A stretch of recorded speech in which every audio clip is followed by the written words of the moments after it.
Bienvenue à la séance publique du Conseil municipal du 4 avril 2022.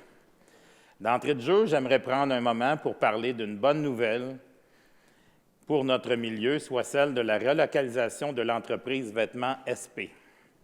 Elle sera située sur la rue Picard, dans l'immeuble occupé auparavant par Stanley Black & Decker Canada. Cette entreprise en pleine croissance est spécialisée dans la fabrication d'uniformes et de vêtements sportifs de grandes marques. C'est notamment elle qui fabrique les chandails des équipes de hockey professionnelles. Elle va rénover et agrandir l'immeuble de la rue Picard, ce qui représente un investissement de plus de 20 millions aux abords de l'autoroute 20. Vêtements SP compte ainsi se doter de locaux et d'équipements ultramodernes pour accroître sa production. De plus, grâce à sa position géographique, elle pourra afficher fièrement ses couleurs en bénéficiant d'une vitrine exceptionnelle pour rayonner. Plusieurs nouveaux emplois sont prévus dans le cadre de cette phase de développement et c'est une excellente nouvelle pour Saint-Hyacinthe. Cette entreprise va ainsi contribuer à l'essor de notre communauté. Et ce projet profitera d'un soutien financier de la Ville de Saint-Hyacinthe. Et oui, nous avons contribué à cette heureuse nouvelle, ce qui me permet de revenir sur la question de la transparence et des ententes secrètes qu'on reproche parfois à la Ville de négocier. La fameuse entente secrète de l'automne dernier, qui a fait couler beaucoup d'encre, eh bien, c'est celle-ci. En vertu du pouvoir habilitant qu'offre l'article 92.1 de la Loi sur les compétences municipales, nous pouvons offrir une aide financière à une entreprise du secteur privé de notre territoire.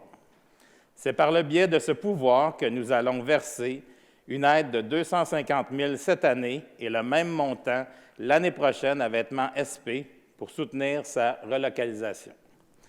L'entreprise bénéficiera également du crédit de taxe de 3 ans tel que défini à notre programme.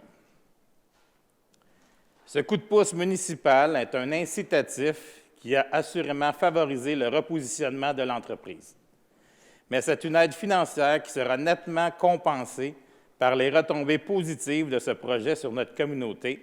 D'abord, nous conserverons les 160 emplois sur notre territoire, en plus de favoriser la création d'une quarantaine d'autres d'ici 1 an. De plus, l'entreprise va libérer ses locaux de l'avenue Hubert dans le secteur La Providence, ce qui va permettre de requalifier le secteur avec une vision intégrée de développement mieux adaptée au voisinage. Cette revitalisation va générer des revenus de taxation accrus, d'où le fait que l'aide financière accordée sera entièrement récupérée. Pour annoncer publiquement cette aide de la Ville et le contenu de l'entente, il fallait évidemment que l'entreprise ait attaché les ficelles de son projet et, notamment, son montage financier. Ce type de transaction ne peut se faire en étalant les détails en cours de processus sur la place publique. Maintenant que le projet va officiellement de l'avant, nous sommes fiers de l'annoncer. Nous pouvons maintenant partager le contenu de l'entente signée un peu plus tôt cette année. Bref, ce ne sont que des bonnes nouvelles pour les acteurs impliqués. Et de bonnes nouvelles, il y en a encore. En effet, la semaine dernière, nous avons annoncé les projets qui seront mis en œuvre pour soutenir la relance du centre-ville, et ce, grâce à la subvention de 800 000 $ du ministère de l'Économie et de l'Innovation, confirmée en août dernier. Cette subvention servira de levier à la réalisation des projets qui bénéficieront aussi d'investissements supplémentaires de la Ville de Saint-Hyacinthe. L'implantation de certains de ces projets commencera d'ailleurs dès ce printemps. C'est le cas du premier projet retenu, soit celui d'une campagne de publicité à grande échelle et regroupée sur une identité visuelle forte qui prendra son essor bientôt. À l'automne 2022, un projet de lumière multicolore d'ailes sera installé au lampadaire de la rue des Cascades pour créer une ambiance chaleureuse et conviviale au centre-ville de Saint-Hyacinthe. Comme troisième projet, nous tiendrons la toute première édition du Festival Bouffe, bière et boissons du 11 au 14 mai 2023 au parc Casimir-Dessolles. Enfin, nous aménagerons une terrasse du côté sud du marché public, lieu emblématique de notre centre-ville. Ce projet sera réalisé en 2023. Tous ces projets ont été conçus et acceptés par un comité aviseur formé de représentants de la Ville, du milieu économique et du gouvernement. Depuis 2 ans, toutes les bonnes nouvelles sont les bienvenues, notamment pour pallier les répercussions économiques liées aux mesures sanitaires. Et c'est le cas pour cette subvention qui s'ajoute aux sommes que nous voulons consacrer à la relance de notre centre-ville. Ces investissements permettront de soutenir notre économie locale tout en permettant aux citoyens de se regrouper dans notre merveilleux centre-ville. Ces projets sont importants pour notre ville. J'ai confiance que nous nous mobiliserons pour les appuyer. Grâce au soutien de nos partenaires du milieu, notamment la Société de développement commercial du centre-ville, la Chambre de commerce de Saint-Hyacinthe et de Saint-Hyacinthe-Technopole, les citoyens et les visiteurs découvriront toutes les richesses de notre centre-ville. À la dernière séance publique, nous vous parlions des grands travaux prévus cette année sur notre territoire. L'un de ces chantiers est la mise à niveau de la station de pompage Pratt, située au 605 rue Giroir-Est. Ce poste est le plus important de la ville, car il reçoit 70 % des eaux usées de l'ensemble du territoire. Les travaux s'échelonneront jusqu'en février 2023 et représentent un investissement de 7,6 millions de dollars.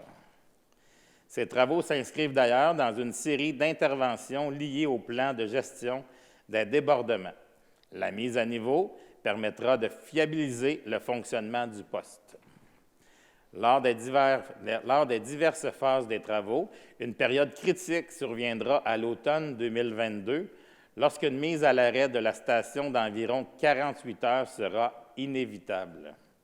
Pendant cette période, une partie des eaux usées en provenance des résidences, commerces et usines de Saint-Hyacinthe sera rejetée dans la rivière Yamaska sans être traitée auparavant. La Ville de Saint-Hyacinthe est consciente de l'impact de ce déversement sur la qualité de l'eau de la rivière et elle déploiera différentes mesures pour le minimiser. Ces mesures seront mises en place en collaboration avec l'organisme du bassin versant de la Yamaska et le ministère de l'Environnement et de la lutte contre les changements climatiques. Rénover les infrastructures liées à la gestion de l'eau est un geste peu perceptible au quotidien, mais nécessaire pour actualiser nos installations et atténuer notre impact environnemental. Jusqu'à tout récemment, le système de traitement des eaux usées de toutes les municipalités du Québec reposait sur le principe des surverses. Bien qu'une surverse temporaire soit inévitable dans ce cas-ci, elle permettra de réaliser les travaux qui moderniseront nos équipements. Il en va du développement durable de notre territoire. Et pour corriger le tir, nous comptons aussi sur la collaboration de la population pour limiter l'utilisation de l'eau pendant cette période critique des travaux. Dans le cas de ces mesures, de nombreux outils de communication seront déployés, et ce, avant, pendant et après l'arrêt de la station. Restez donc à l'affût au cours des prochaines semaines et des prochains mois. Restons dans le sujet de la gestion de l'eau. Les temps changent, les façons de faire évoluent, nos ressources ne sont pas infinies et nous devons bien sûr suivre la cadence et nous adapter aux nouvelles réalités. Voilà pourquoi la Ville de Saint-Hyacinthe mettra bientôt à jour son règlement sur l'utilisation de l'eau potable. Dès cet été, de nouvelles mesures seront donc prévues au règlement. En voici quelques-unes. L'arrosage des pelouses et d'autres végétaux sera permis uniquement de 6 heures à 8 heures et de 19 heures à 21 heures. Les systèmes d'arrosage automatique devront désormais être dotés de caractéristiques précises, comme un détecteur d'humidité, un dispositif anti-refoulement et une vanne électrique. Le remplissage d'une piscine ou d'un spa sera interdit de 6 heures à 20 heures. Le lavage des véhicules sera permis de 7 heures à 9 heures et de 19 heures à 21 heures du lundi au vendredi et en tout temps le week-end. Les systèmes de climatisation ou de réfrigération utilisant l'eau potable en continu devront être remplacés au plus tard le 1er avril 2025 par des compresseurs n'utilisant pas d'eau potable. Collectivement, nous faisons face à de nombreux défis concernant la gestion de l'eau et c'est pourquoi nous devons moderniser notre règlement et adopter des pratiques plus écologiques pour nous et pour nos générations futures. Sachez que nous ne sommes pas la seule municipalité à resserrer les règles. Toutes les municipalités devront améliorer leur bilan de l'eau, tel qu'exigé par le ministère de l'Environnement et de la lutte contre les changements climatiques. Je vous invite à vous préparer, ces changements sont imminents. Nous vous tiendrons au courant de l'entrée en vigueur de la réglementation d'eau au cours des prochaines semaines. J'aimerais maintenant prendre un moment pour vous parler de participation publique. Il y a plusieurs façons d'impliquer activement nos citoyens dans la vie démocratique de notre communauté. Une des approches qui est particulièrement développée à Saint-Hyacinthe consiste à confier la gestion déléguée d'activités et à des conseils d'administration formés de bénévoles, à des corporations de loisirs et à des organismes reconnus par le milieu. Ces groupes ont une très grande latitude pour développer une programmation et une offre de services adaptées aux attentes des citoyens. C'est le cas de nos corporations de quartier, de la médiathèque, du Centre des arts Juliette Lassonde, pour ne nommer que celle-là. Dans les faits, la Ville délègue des pouvoirs à 35 organismes qui reçoivent annuellement plus de 4,3 millions à cette fin. C'est une somme importante administrée par des citoyens bénévoles qui s'impliquent pour le bien-être de notre communauté. En ce sens, Saint-Hyacinthe se démarque déjà en matière de participation citoyenne et c'est grâce au dynamisme et à l'engagement de nombreux bénévoles du milieu social, culturel, sportif et communautaire. Cette année, nous expérimenterons une autre forme de démocratie grâce à notre premier budget participatif. Un nouveau comité de pilotage précisément formé pour ce projet s'est réuni en mars dernier pour convenir de plusieurs paramètres concernant le budget participatif. À l'image de ce budget participatif jeunesse, le comité est formé d'une belle relève avec 2 étudiants du secondaire, Charles-Antoine Graveline et Yuri Cordeau, un étudiant du cégep, Éric Simard, et une jeune étudiante universitaire, Alison Côté. On y retrouve également Annabelle Tépalardi du CCC-PEM. 3 membres de l'équipe de la Ville siègent aussi à ce comité, tout comme ma collègue du Conseil, Claire Gagné. Ce comité a une grande latitude pour encadrer la réalisation de ce projet et s'assurer qu'il soit fait par et pour des jeunes. En effet, ce budget participatif permettra aux jeunes de proposer des projets en lien avec le développement durable. Les jeunes ont souvent de très bonnes idées et peu d'argent pour les réaliser. Cette année, le Conseil met donc à leur disposition 50 000 pour réaliser des projets. Une rencontre d'information visant à expliquer le budget participatif aura lieu le 27 avril prochain à 19 h à l'Hôtel de Ville. Il y a sûrement des parents ou des grands-parents à l'écoute en ce moment. Eh bien, je vous encourage à passer le mot à vos jeunes afin qu'ils participent en grand nombre. De l'information à ce sujet sera disponible dans les prochains jours sur le site Internet de la Ville de Saint-Hyacinthe. Je peux déjà vous dire que les jeunes mascoutins de 13 à 31 ans pourront déposer des projets du 27 avril au 27 mai en remplissant un formulaire sur le site Internet de la Ville de Saint-Hyacinthe. C'est un projet très stimulant et nous aurons assurément l'occasion d'en reparler au cours des prochaines séances publiques. C'est aujourd'hui le retour tant attendu de la vente annuelle d'arbres. Dès aujourd'hui et jusqu'au 29 avril, la Ville déploie sa campagne de vente annuelle qui permet aux citoyens propriétaires d'acquérir un arbre de calibre intéressant pour seulement 20 $. Mais faites vite, les quantités s'envolent. À 15 heures aujourd'hui, environ 75 % des arbres étaient déjà vendus, avaient trouvé preneur. J'espère qu'il en reste encore pour demain, mais on n'est même pas sûr qu'il va en rester pour demain, malheureusement. L'an prochain, peut-être qu'on en offrira plus. Ça pourrait être une belle solution. Chaque année, cet événement est un franc succès. Planter un arbre est un geste individuel qui offre des bienfaits collectifs.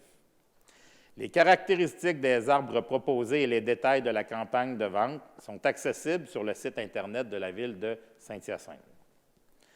Parler de la vente d'arbres me mène naturellement à mon prochain sujet, le Jour de la Terre. Prochainement, la Ville de Saint-Hyacinthe mettra en œuvre une série d'actions et de communications pour souligner cette importante journée. Le premier événement à mettre à votre agenda est la conférence virtuelle « À vos frigos » sur la lutte au gaspillage alimentaire. Cette conférence gratuite, jumelée avec la Ville d'Audubon Park, est offerte par l'organisme du Jour de la Terre en collaboration avec IGA. Les citoyens qui souhaitent assister à la conférence virtuelle doivent s'inscrire pour réserver leur place. Visitez le site Internet de la Ville de Saint-Hyacinthe à la page sainthyacinthe.ca/Jour de la Terre. Cliquez ensuite sur le lien « Inscription à la conférence virtuelle du 14 avril ». Vous serez alors redirigé sur le site lepointdevente.com où vous pourrez réserver vos billets gratuits. C'est aussi le moment de l'année pour vous rappeler que nos installations récréatives intérieures sont ouvertes pour vous permettre de pratiquer différentes activités, notamment le bain libre et la nage en longueur au centre aquatique Desjardins. Profitez des bassins, des saunas secs et humides tous les jours sans réservation. Enfilez vos patins afin de participer aux séances de patinage libre au stade LP Gaucher et à Isati Sport. Plusieurs plages horaires sont disponibles jusqu'au 10 avril. Pour plus de détails, consultez le site Internet de la Ville de Saint-Hyacinthe. Pour poursuivre avec les activités de loisirs, il y aura une nouvelle session intensive de cours de natation au printemps au Centre aquatique Desjardins et au Cégep. Les inscriptions débuteront le 12 avril à midi. La programmation détaillée sera disponible la semaine prochaine sur le site Internet de la Ville de Saint-Hyacinthe. Toujours en loisir, nos corporations de quartier et organismes spécialisés offriront des camps de jour amusants et sécuritaires pour nos jeunes du 27 juin au 19 août prochain. Les inscriptions débuteront le 19 avril. Le 13 avril prochain, vous trouverez toute l'information à ce sujet sur notre site Internet. Je tiens à rappeler que pour les jeunes mascoutins issus de familles à faible revenu, le Fonds d'aide pour le loisir peut couvrir une partie des coûts reliés à l'inscription au camp de jour. Pour les familles concernées, n'hésitez pas à en parler aux représentants de votre corporation de loisirs. En ce début de printemps, le service de sécurité incendie vous rappelle l'importance de vérifier vos avertisseurs de fumée qui devraient se retrouver sur chaque étage, dans les aires de circulation et dans les pièces dont la porte est fermée durant la nuit. Pour ce faire, testez leur bon fonctionnement, vérifiez les piles et changez-les au besoin. Les piles ne doivent jamais être retirées, même si l'avertisseur se déclenche souvent. Remplacez les appareils 10 ans après leur date de fabrication ou dès qu'ils présentent un signe de défectuosité. L'avertisseur de fumée sauve des vies, n'hésitez pas à le vérifier. Enfin, je réitère l'appel à tous les jeunes qui se cherchent un emploi estival. La Ville de Saint-Hyacinthe en offre plus d'une centaine. Pour un salaire compétitif, un milieu de travail dynamique, ne perdez plus une seconde et postulez au sainthyacinthe.ca/job. Grâce à un formulaire en ligne facile à utiliser.